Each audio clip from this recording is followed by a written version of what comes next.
Hello, everyone. I'm thrilled to welcome you to our discussion today. Recently, I encountered a cooking dilemma when I realized there was a shortage of dried lentils while preparing a traditional lentil soup for a family dinner. It was a special occasion, as we were celebrating my grandmother's birthday, and I wanted to recreate her beloved recipe. Unfortunately, the dried lentils I typically use were out of stock at the grocery store. Nevertheless, I improvised with another variety, and the dish turned out surprisingly well. Lentil soup holds a special place in my heart, especially during family gatherings.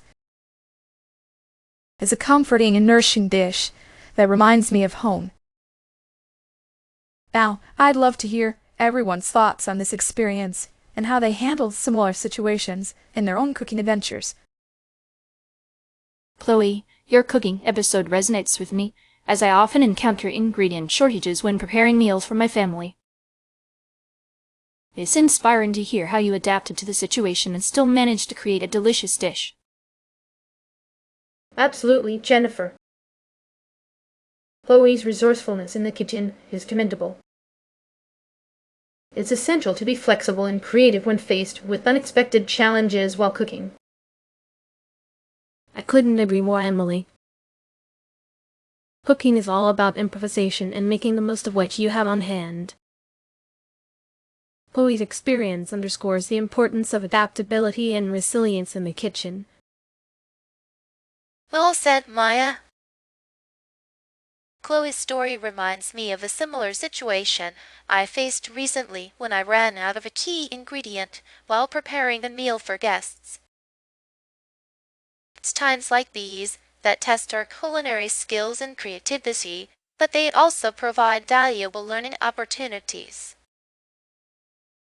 Let's discuss the critical criteria for purchasing dried lentils in the U.S. One essential factor to consider is the variety of dried lentils available. Different varieties, such as green, brown, or red lentils, have distinct flavors and textures that can significantly impact the outcome of your dish. That's an excellent point, Maya.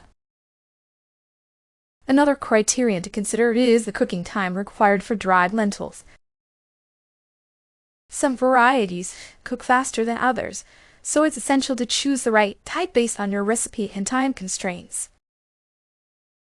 I agree, Chloe. Cooking time is crucial, especially when you're pressed for time or preparing a meal with multiple components. I always opt for red lentils when I need a quick cooking option for soups or stews. Another critical criterion is the quality and freshness of dried lentils. When purchasing, I look for lentils that are uniform in size, free from debris or discoloration, and have a pleasant aroma. Storing them properly in an airtight container helps maintain their freshness and flavor. Absolutely, Jennifer. Quality is paramount when it comes to dried lentils. It's essential to inspect them carefully and avoid any signs of spoilage or damage. I always check the packaging for any indication of the lentils' origin and production date to ensure they're of the highest quality. Let's explore alternatives to dried lentils. In California, one popular alternative is chickpeas, also known as garbanzo beans. Chickpeas have a nutty flavor and a firm texture, making them versatile for various dishes including salads, curries, and dips. In Texas, black beans are a common alternative to dried lentils. Black beans have a rich, earthy flavor and a creamy texture that pairs well with a variety of ingredients. They're a staple in Tex-Mex cuisine and are often used in dishes like chili, tacos, and soups. In Washington state, another alternative to dried lentils is barley.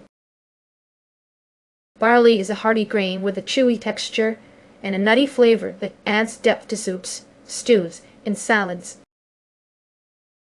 It's high in fiber and nutrients, making it a nutritious choice for vegetarian and vegan diets. Here in Florida, a popular alternative to dried lentils is black-eyed peas. Black-eyed peas have a mild, slightly sweet flavor and a soft texture that works well in soups, stews, and casseroles. They are also rich in protein and fiber, making them a healthy option for meatless meals. And in New York, another alternative to dried lentils is split peas. Split peas have a delicate flavor and a creamy texture that makes them ideal for soups, purees, and dips. They're a good source of protein and fiber, making them a nutritious addition to any diet. In conclusion, we've covered various aspects of dried lentils, from their critical criteria for purchasing to exploring alternatives. Each of us shared valuable insights and experiences, contributing to a comprehensive discussion on this versatile ingredient. I want to express my gratitude to everyone for their valuable contributions and for enriching our conversation with their unique perspectives. Thank you all for joining us today and being part of this insightful discussion on dried lentils. We hope you found our conversation informative and inspiring. Until next time, happy cooking!